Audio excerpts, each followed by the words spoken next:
Okay, let's dive straight in today. We're talking about cyber risk, but not in the abstract. We're looking at something really tangible. Remember that massive travel chaos across Europe back in September 2025? Oh, yeah. Dublin, Heathrow, Brussels, Berlin, Mm, major hubs. exactly. Yeah. All ground down for days, delays, cancellations, just total chaos. People are understandably furious. And our mission today really is to unpack how one single point of failure, just one piece of software, could cause such a massive continent-wide mess.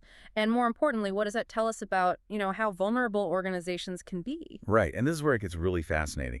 The attack didn't hit like air traffic control or some huge server farm directly. No, it targeted this specific electronic check-in and baggage system software called Muse. That's the one. It's owned by Collins Aerospace, which itself is part of RTX, that big defense tech group. So Muse, what's special about it? Why did hitting that cause such widespread problems? Well, its whole purpose is efficiency, ironically.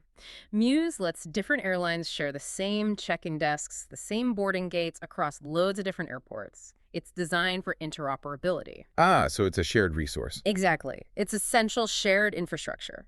So you hit that one third-party system and bam, everyone using it across all those airports goes down simultaneously. Like dominoes falling. Precisely. A massive continental domino effect. But hang on, airports like Dublin or Heathrow, they must have huge internal cybersecurity teams, big budgets. They do. So why did relying on Muse leave them so, well, completely exposed? Doesn't that just scream third-party risk failure? Absolutely it does. And, the stories from passengers were awful, but for people in security, they just confirm a key vulnerability.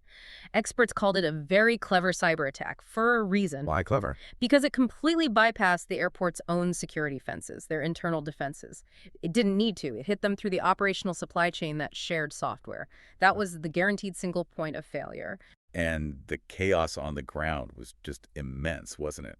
I read Brussels asked airlines to cancel, half their flights on the Monday. Yeah, and staff were literally forced back to manual operations. Pen and paper.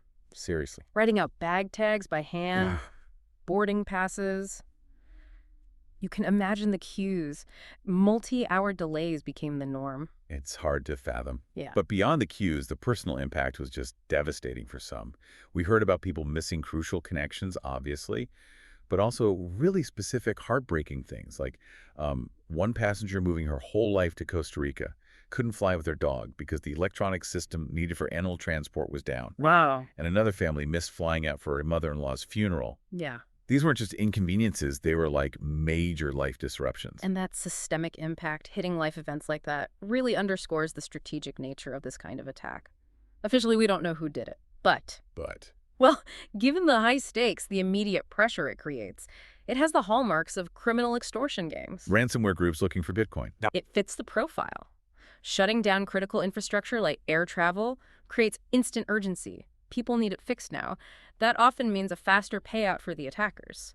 So yeah, very attractive targets for a ransom. Though state-sponsored actors are always in the mix too, I suppose. Always a possibility, yes. Can't rule it out. And, this vulnerability isn't just about malicious attacks. It connects to a bigger picture. Remember that huge global IT crash back in July?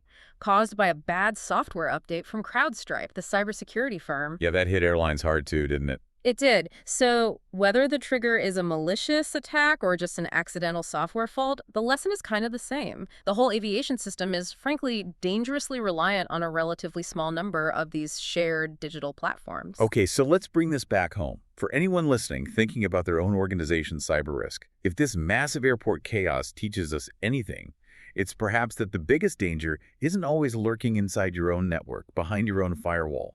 It's often hidden in plain sight, in those single interconnected third-party systems that your entire operation might depend on. That supply chain weak link. That's exactly it. The attack surface is often widest right there. So thinking about how one shared check-in system managed to ground flights across half of Europe, maybe here's a final thought for you, the listener. Ask yourself, what critical single-source software dependencies does your organization have? What single tool, if it got compromised tomorrow, could potentially shut down your entire operation? That's the vulnerability worth digging into right now. Definitely. Food for thought.